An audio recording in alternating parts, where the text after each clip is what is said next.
दोस्तों, Trident limited की बात करें तो स्टॉक के अंदर फ्राइडे को काफ़ी बड़ी गिरावट देखने को मिली। अब इस गिरावट के पीछे सबसे बड़ी रीज़न तो बाजार में तूफानी गिरावट है और दूसरी तरफ टेक्सटाइल सेक्टर जो ऑलरेडी काफ़ी दबाव में आ चुका है। और ऐसी कंपनियां जो एक्सपोर्ट के ऊपर डिपेंडेंट ज़्यादा है, ट्राइडेंट जैसी कंपनियों को बहुत प्रॉब्लम झेलनी पड़ रही है। लेकिन यहाँ पे इसके बीच में कुछ बड़ी अपडेट निकल के आ रही है। ट्राइडेंट लिमिटेड ने अपनी सोलर रूफटॉप की कैपेसिटी और बढ़ा दी है। इसके अलावा कंपनी को नई रेटिंग मिली है और अब आने वाला है क्वार्टर फोर। क्या उम्मीद है क्वार्टर फोर से?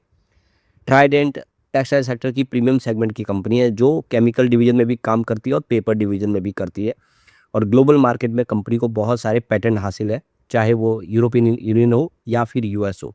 ऐसे में क्या है आगे की उम्मीद, समझेंगे इस वीडियो के माध्यम से।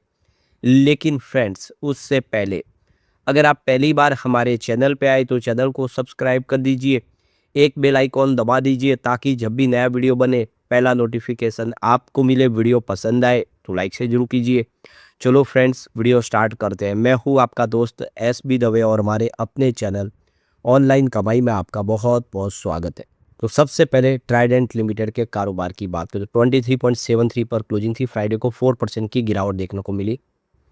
तो बाजार में गिरावट का असर देखने को मिला और शुरुआत कमजोरी के साथ हुई 24.60 पर, जबकि गुरुवार की क्लोजिंग 24.72 पर थी। इंट्राडे में तेजी बन नहीं पाई और आप देखें यहाँ से गिरावट का जो सिलसिला शुरू हुआ 23.52 पर लेके गया इसको। वैसे जो लो बना हुआ वो 21.98 का है। स्टॉक फिलहाल उस लेवल से थोड़ा ऊपर जरूर है, लेकिन अपने 52 वीक से काफ़ी नीचे जो इसका 34.621 का बना हुआ है। वैसे तो ये स्टॉक 70 तक चला गया था कोविड के बाद। स्टॉक 3 रुपए के आसपास था, लगभग 3 रुपए का स्टॉक 70 तक चला गया। एक बड़ा मल्टी बैगर साबित हुआ है कोरोना के बाद। इस स्टॉक ने ज़बरदस्त दौड़ लगाई और उस समय टेक्सटाइल सेक्टर कमाल भी कर रहा था। लेकिन पिछले 2-3 सालों में जिस तरह से टेक्सटाइल सेक्टर पूरा दबाव में आ गया, बांग्लादेश के सामने इंडिया का जो टेक्सटाइल सेक्टर है वो जिस तरह से कमज़ोर पड़ा, उसका असर देखने को मिला। अब आप देखें तो जब से डोनाल्ड ट्रंप की सरकार बनी है, जो पॉलिसीज़ में बदलाव हुआ जिसकी वजह से यूएस का जो बड़ा बाज़ार था वो भी ट्राइडेंट के लिए मुश्किल हो गया। अब फिलहाल फ्री ट्रेड एग्रीमेंट ईयू के साथ हो चुका है और यहाँ पे यूएस के साथ भी संभावना पॉजिटिव बनने लगे, तो अब स्थिति बदल सकती है आने वाले समय। फिलहाल इस समय बाज़ार का जो सिनेरियो है वो ठीक नहीं है, तो शेयर तो दबाव में रहेगा ही। अब यहाँ पे जो बड़ी गुड न्यूज़ निकल के आ रही है, ट्राइडेंट लिमिटेड ने 5.40 मेगावाट का रूफटॉप सोलर प्रोजेक्ट कमीशन कर लिया है। इसके लिए कंपनी ने 10 करोड़ रुपीज़ का इन्वेस्टमेंट किया है। तो ये देख सकते हो कि ट्राइडेंट लिमिटेड ने अपना 5.40 मेगावाट का जो सोलर रूफटॉप का प्रोजेक्ट है वो अपनी बुधनी मध्य प्रदेश की जो फैक्ट्री है वहाँ पे इन्होंने कमीशन किया है। और यहाँ पे 27 मार्च 2026 को इसकी जानकारी दे दी गई है। तो अब यहाँ पे जो total solar install capacity Budhni facilities की अगर देखें तो 57.32 मेगावाट तक पहुँच गई है। तो कंपनी का कमिटमेंट है कि वो आने वाले इसमें पूरी तरह से रिन्यूएबल एनर्जी को ही अपनाएंगे। कंपनी आप देखें तो 5 आर के ऊपर काम करती है। कंपनी अपने जितने भी रिसोर्सेज है उसका इस्तेमाल करती है, अपने वेस्ट को भी फिर से रीयूज़ करती है। तो कंपनी का ये देखो कि अपने वाटर को भी जो वेस्ट हो चुका है उसको भी इस्तेमाल करती है और अपनी ऊर्जा की ज़रूरत अपने खुद रिन्यूएबल के सोर्सेज के माध्यम से कंप्लीट करती है। तो ये कंपनी की जो पहल है वो बहुत अच्छी है। तो 5.40 मेगावाट की नई कैपेसिटी ऐड हुई, उसके साथ में अब टोटल 57.32 मेगावाट तक पहुंच गई है कैपेसिटी। और 10 करोड़ रुपीज़ का इन्होंने लगभग उसके लिए इन्वेस्टमेंट किया है। फाइनेंसिंग मोड जो है तो पूरा अपने जो खुद ही अपने कंपनी से ही इन्होंने पैसे निकाले, बाहर से कहीं पैसा नहीं लिया है।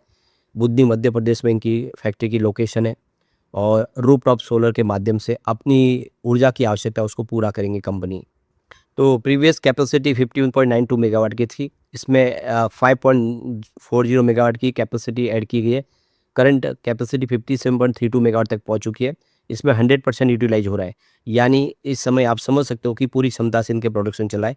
और एक बहुत बड़ा प्लस पॉइंट है, अगर इस समय कंपनी अपनी कैपेसिटी ऐड करे इसका मतलब है कि बिजनेस पूरी तरह से चल रहा है, क्षमता से चल रहा है और प्रोडक्शन हो रहा है। तो सेल हो रहा है इसीलिए प्रोडक्शन हो रहा है। तो इससे हमें एक बात सिग्नल मिल रहा है कि कंपनी का बिजनेस बढ़ रहा है, ग्रो कर रहा है। भले ही चाहे जितनी ग्लोबल मार्केट में प्रॉब्लम हो, कंपनी अब इंडिया के बाजार में अपनी मजबूती दिखा रहे हैं, अपने यहाँ पे नए शोरूम खोल रहे हैं, नया मार्केट बढ़ा रहे, नए कुछ ऐसे प्रोडक्ट लॉन्च करें जो इंडिया के बाजार में चलेंगे। इसका मतलब ये है कि कंपनी आने वाले समय के लिए कमर कस चुकी है, चाहे ग्लोबल मार्केट में प्रॉब्लम हो, इंडिया के बाजार में वो अपनी कैपेसिटी बढ़ाएंगे। फिलहाल आप देखें 53% का मार्केट शेयर ग्लोबल बाजार से आता है। इसको अब नीचे लाके अब इंडिया का जो मार्केट शेयर है जो 47% के आसपास है, इसको बढ़ाया जाएगा ताकि आने वाले समय निकट भविष्य में कंपनी के काम की कोई कमी न रहे।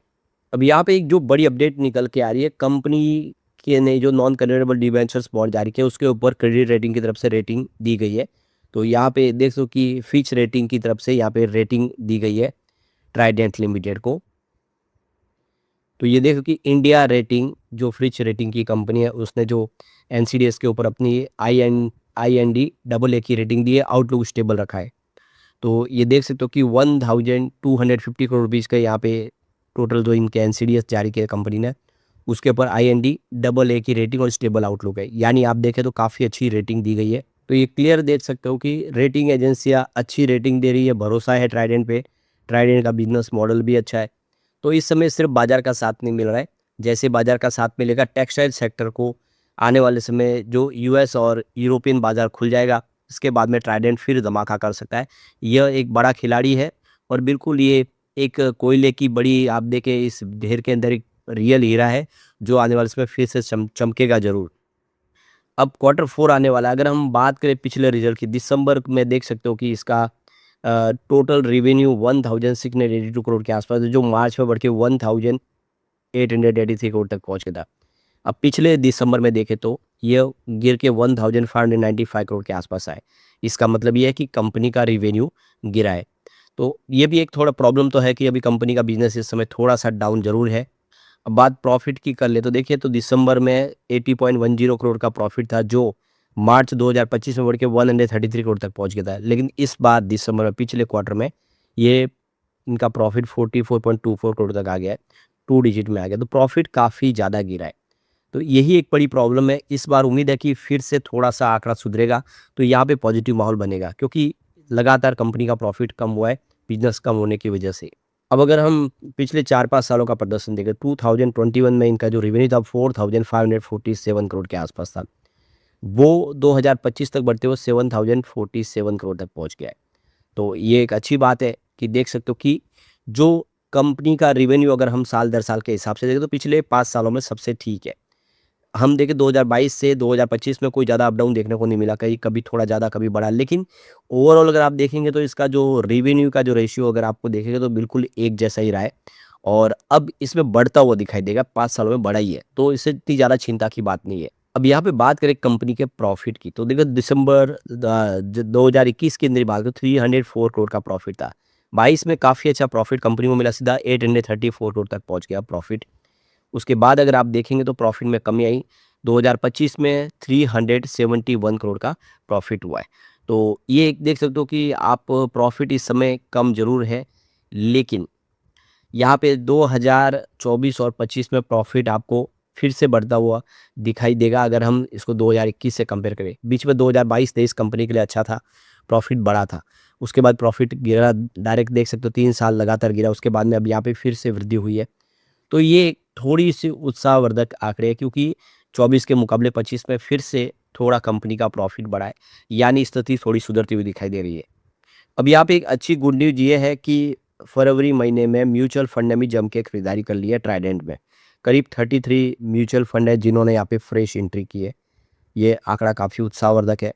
तो इस गिरावट का मौके का फ़ायदा उठाया म्यूचुअल फंड ने और काफ़ी अच्छा निवेश किया है। सिर्फ 7 ऐसे म्यूचुअल फंड्स हैं जिन्होंने यहाँ पे एग्जिट लिया है। तो 7 के सामने 33 आप क्लियर समझ सकते हो कि बेचने वाले कम है, खरीदार ज़्यादा है। तो उम्मीद है कि आने वाले समय ट्राइडेंट फिर बेहतर करेगा और यहाँ से गिरावट का जो सिलसिला है इसको रुकता हुआ दिखाई देगा और ट्राइडेंट की स्थिति फिर पहले जैसी बेहतर होगी। लेकिन फ्रेंड्स, कोई भी इन्वेस्टमेंट करने से पहले अपने फाइनेंशियल एडवाइजर से एडवाइस ले ले या अपना खुद का रिसर्च करें, क्योंकि मैंने वीडियो आपके एजुकेशनल पर्पज़ के लिए ही बनाया। वीडियो पसंद आए तो लाइक से जरूर कीजिए और चैनल को सब्सक्राइब कर दीजिए। Thank you friends.